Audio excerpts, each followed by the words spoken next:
writers, philosophers of the time, began to explore the nature of their existence and their relationships in England, for example, with their neighbors, France, the Netherlands, Spain, Smith began to ask, this system of mercantilism, where we're constantly at war or having trade wars with one another, is not benefiting us in terms of our quality of life.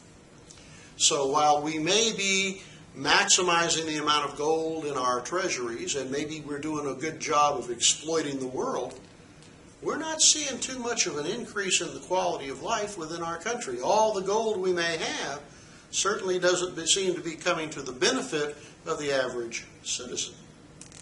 And so he comes up with his book, An Inquiry into the Nature and Causes of the Wealth of Nations, and he makes, I think, two big points. Point number one, the wealth of a nation is not measured in how much gold it has in its treasury, nor the size of its military, but it's measured more by the quality of life that its citizens enjoy. So, if the wealth of a nation is not gold, it is the productivity of the nation, its ability to produce either internally or create through trade a higher standard of living, a greater level of enjoyment. So I think that's his first point, is that wealth, in terms of a nation's wealth, is not the same thing as gold.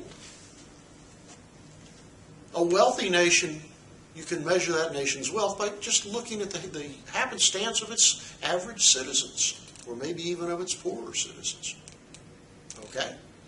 What was his second point? His second point was, since wealth actually equals quality of life, let's say, and quality of life depends upon productivity, his second point was, I know how to make a nation more productive. I know how to create a system that can increase people's willingness to work hard and produce more. And not just more, but more variety. And that system comes to be called capitalism. And so The Wealth of Nations, his book, lays out the underpinnings behind capitalism, or what some call free market economics, or laissez-faire economics. So let's spend just a couple of minutes talking about what did Smith mean and how did he propose to get there.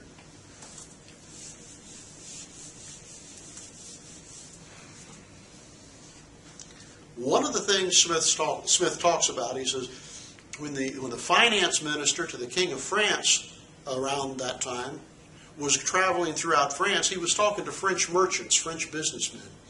And he was saying, hey, I'm from the government and I'm here to help you. Or, I'm from the king. He sent me out here to inquire of you, what can he, the king, and the government do to help you, the merchants, the business people, the producers in our society? And the French had a pretty standard response. It went something like, laissez-nous faire. Okay? That was their response. Laissez-nous faire. You leave us to be. You want to do something for us? You want the king to do something for us? You want the government to do something for us? Leave us alone. Of course, in English, we can't translate anything literally, so we translate this as hands-off government. Okay? But that was the message being given to the French government, and the message Smith wanted brought to the English government. Government, get out of the lives of these business people and let them maximize their productivity. Turn them loose, turn loose their creative energy, their industry, and let them produce as much as they can. So kind of his first thought, right? Get government out of the picture, and here's what will happen. This is Smith now. He says, if you leave people to be, let us be, what will they do? And in his writing, he says, left to their own devices, people will be, here's the phrase, led as though by an invisible hand to maximize the well-being of their neighbors. That people will act in such a way as to produce goods and services that their neighbors like. And the invisible hand will lead them to do that. Now think about it just a minute. If you're free to do anything you want, are you going to be out making a pair of shoes for Joe, or a dress for Suzanne, or making ladders for your neighbors, or growing corn for your neighbors? Are you going to do that? And the answer is yes, you are. Why? Because you want money in return for what you're producing, so you can use the money to go buy what you want. It's a real simple system. So when Adam Smith is describing this invisible hand that's going to lead each of us to work towards the betterment of our neighbors, when I first read it in the book, some folks thought, well, Adam's talking about God. God is going to direct us to work to the benefit of our neighbors. No, not quite. What Adam was describing was something a little more base, a little more coarse, and a little more human. He was describing greed, or self-interest, if you want a nicer term. But he said people will work hard to produce what other people will buy in order to satisfy their own wants and needs. And so when we hear the term invisible hand, Adam Smith's invisible hand that was going to lead people to be productive, he wasn't talking about God, he was talking about greed or self-interest.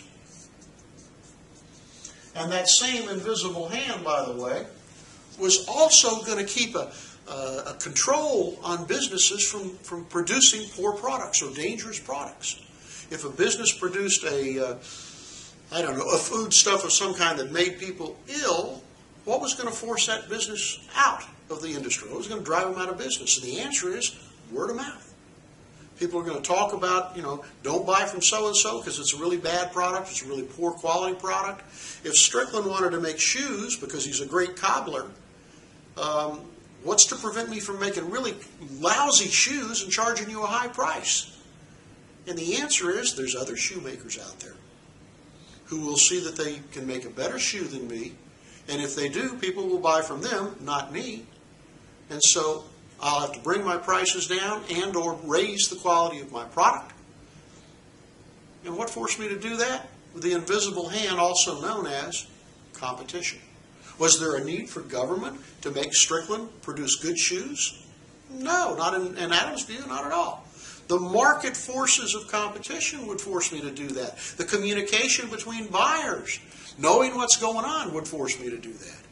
And so Adam Smith lays out this system that fosters great productivity, great quality, low prices, and for the people who are successful at doing that, a wonderful quality of life. And as you begin to think more and more through that, how else or what better way could you find to energize the efforts of an entire nation? Set them free. That's capitalism. That's capitalism the way it's designed. Okay? When we talk about Adam Smith and capitalism, we're talking about free markets and a very, very small role for the government. In fact, let's do that just for a second. What did Smith envision as the role for the government? For Smith, the government had about three things they needed to do. Okay? One, they needed to provide for the national defense.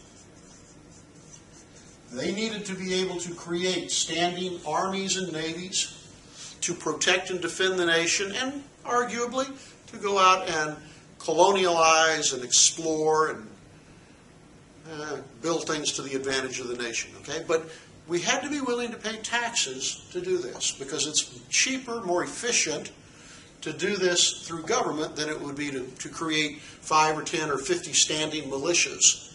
Who's going to pay for that? At least this way, everybody's shooting the same rifle, everybody's shooting the same cannon. We can produce products on a mass scale and be uniform and cheaper in our production. At least that. Okay? National defense, legitimate role. Second legitimate role. He argued that we needed a judicial system of courts and laws, in part to protect us from one another, okay? So that we weren't out there committing crimes. Certainly that. and that was best performed by government. But also a judicial system that would help that business environment, that capitalism he described, because it would also provide for the enforcement of contracts. So that as businesses, if you asked me to build you a business and we signed a contract to do it, I had to follow through on the contract. That way you had the security and the lower risk of trying to get a building built. And that was good for commerce. That was good for trade. That was good for business when you can know that you can make a contract and have it enforced. Okay, so needed a good judicial system and a set of laws that were clear and understandable. And then finally, we needed a uniform system, according to Smith now, of weights and measures and currency. Why? So that when you buy a pound of rice from Strickland, it weighs the same as a pound of rice from Smith. So Strickland isn't kind of cheating you, right? And a uniform system of measures. So if you buy 50 feet of rope from anybody, it's all the same 50 feet long, okay? And currency, so that we're all trading in the same currency, not trying to figure out how many, converting from Deutschmarks to francs to English pounds to dollars. That's a nightmare, okay? If we all use the same currency, things work smoother. If you're in the United States, imagine if every state of the Union had its own currency. So every time you drive across the state line from Tennessee to Georgia, you have to convert your Tennessee dollars into your Georgia dollars. And then if you go on up into North Carolina or South Carolina, you got to convert it again. It's a nightmare. So uniform currency is all. But that's pretty much it. That's the role for government. Did he say anything about government supposed to provide health care or education or build roads or any of that? No. But remember, too, when Adam Smith was writing in the middle of the 18th century, that's quite a while ago. Over 250 years ago. 200 years ago. Have things changed, or is this still a good approach? Whoa, we just opened the door to the controversies of America and Western Europe and even Asia today. What is the legitimate role of government? And we see where it started under Adam Smith, under capitalism. All right? That's capitalism in a nutshell. Thanks.